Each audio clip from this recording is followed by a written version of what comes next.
Huion sent me this tablet to review, so I'm going to give you my honest opinions about it. I was not paid to make this episode, so please enjoy. Because even though I was doing digital art for a long time, and it's been technically like a decade since I really did only digital. So this is actually a Huion Kamvas tablet that they sent me. I am going to go ahead and review it.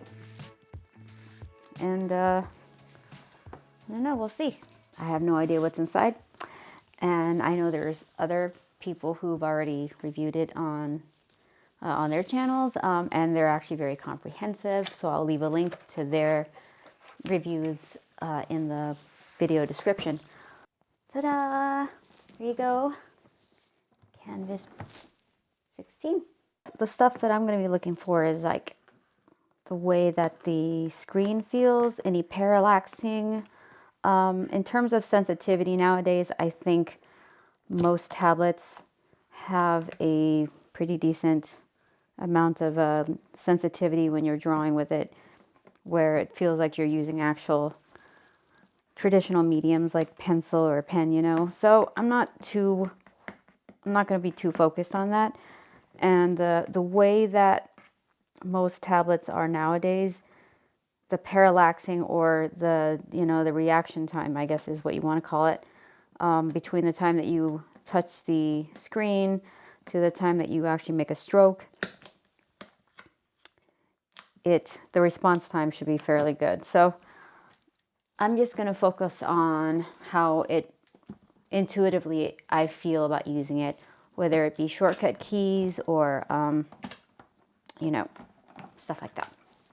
It's kind of hard to talk and not break anything at the same time.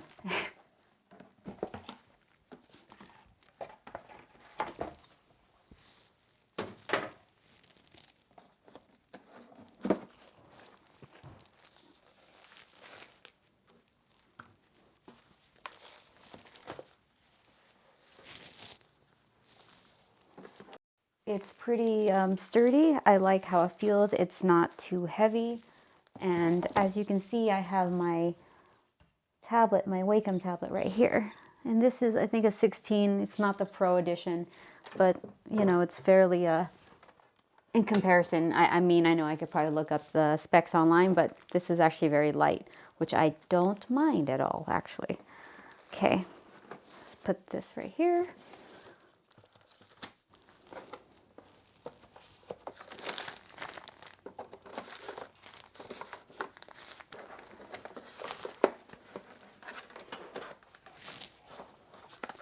Okay, so we have, of course, the power cord, different adapters, the pen, and instruction manual, the nibs, and the tablet itself.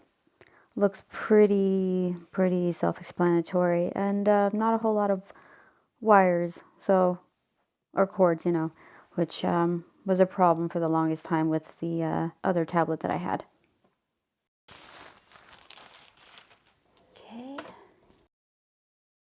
Okay, let's get this thing going.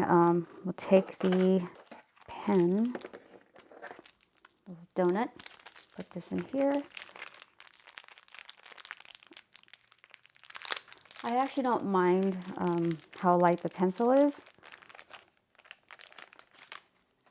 To me, it's all about the grip, because I have smaller hands, so I don't want it to be too big where I'm feeling like I'm putting too much pressure or holding it too low, and then my hand just scrapes all over the tablet, so we'll see. This is not that different in terms of, so here's the Wacom. It's a little bit longer, but the tip and the width of that is practically the same. So it's not that different. And it comes with a glove, which I've had their glove already because I have the light box, so that came with the glove, which is kind of cool. But I'm not going to have to worry about that. And it comes with like a, of course, screen, the little cloth to clean your screen. And then let's read the instruction manual.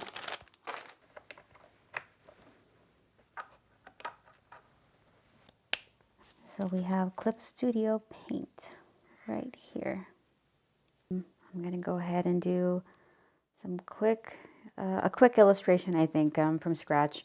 For the goal I have right now for this, basically this review is to show you how quickly you could, you know, take it out of the box. You know, out of the box, how ready is it for usage? I was able to get it up and running. I installed the drivers. That took, you know, a couple minutes, and the pen worked right away. It's lightweight, which is pretty awesome.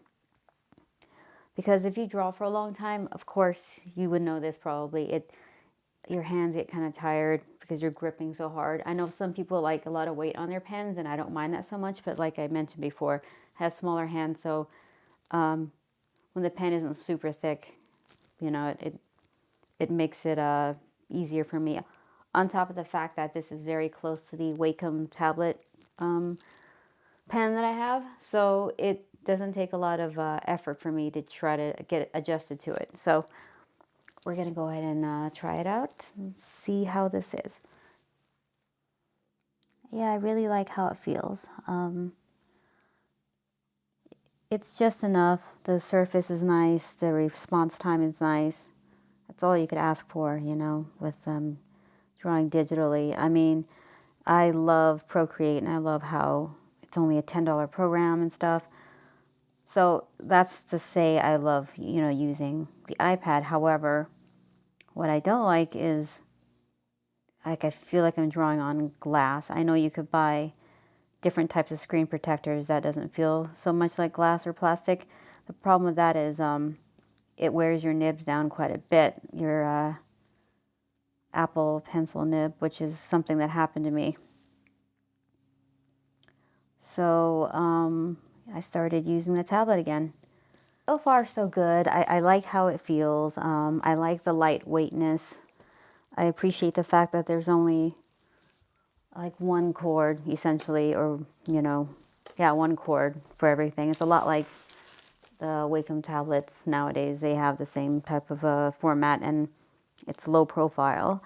And I appreciate the stand that comes with it.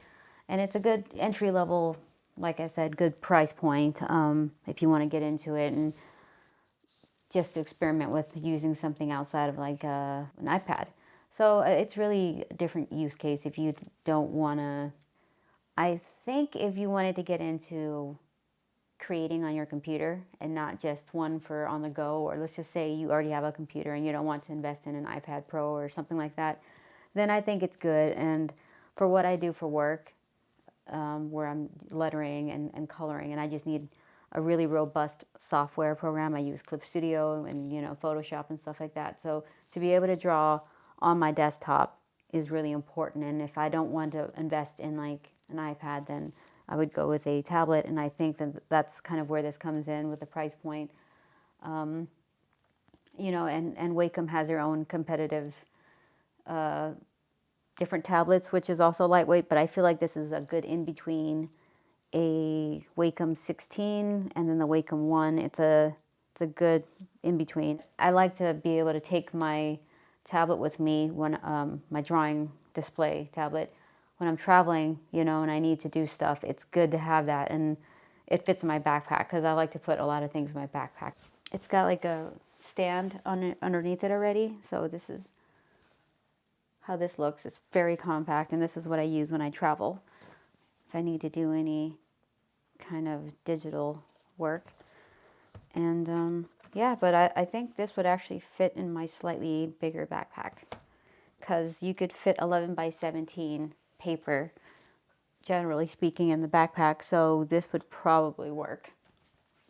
It makes you more mobile and less, I guess, stationary is a good way to put it. So that's my assessment of this. I'm going to go ahead and finish this piece. Okay, so I'm just going to ink this piece that I did just for this review, just to see how the pen tip feels and, you know, how it responds with the brushes in Clip Studio Paint. I already started drawing a sketch, so let's take this for a little ride.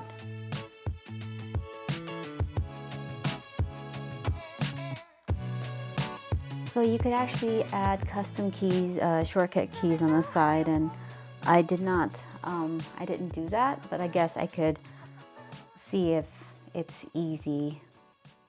So here we go. So yes, it's pretty self-explanatory. Brush. So they have a bunch of preset keys already.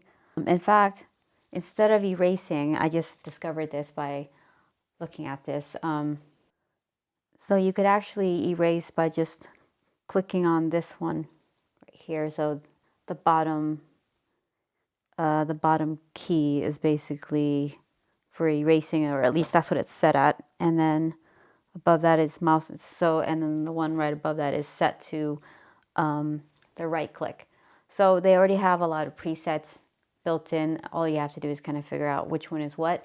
So it's actually pretty convenient, all things considered, even though the eraser is not on the actual stylus itself. As of right now, I'm, kind of using a different tablet, so it's going to take me some time. But I don't have a doubt in my mind that if this was my main tablet, that I would be able to go ahead and actually figure it out and use it in a fairly quick amount of time. And all things considered, I barely use this for an hour continuously. I've already gotten used to using the tablet, and if it's like your first tablet, I think it'd be really good to kind of get your feet wet. And if you could use this, and when you start upgrading to maybe another one of their more professional models, it would be much easier for you to figure that out, since this is like the beginner model and I had no problem like getting going with my work. So yeah, so this is my really quick assessment of this tablet, this Huion Kamvas 16 2021 model. Ta-da! So I inked this, of course, in Clip Studio using Huion tablet, and this was so much fun. Like I mentioned earlier, I love the fact that the surface doesn't leave any kind of scratching and anything I have to clean off, so the surface is pretty awesome. If you're looking into getting into drawing tablets, I feel like the Kamvas 16 2021 edition is a good starter tablet. And as always, you guys, thanks for stopping by my channel, and I hope to see you around.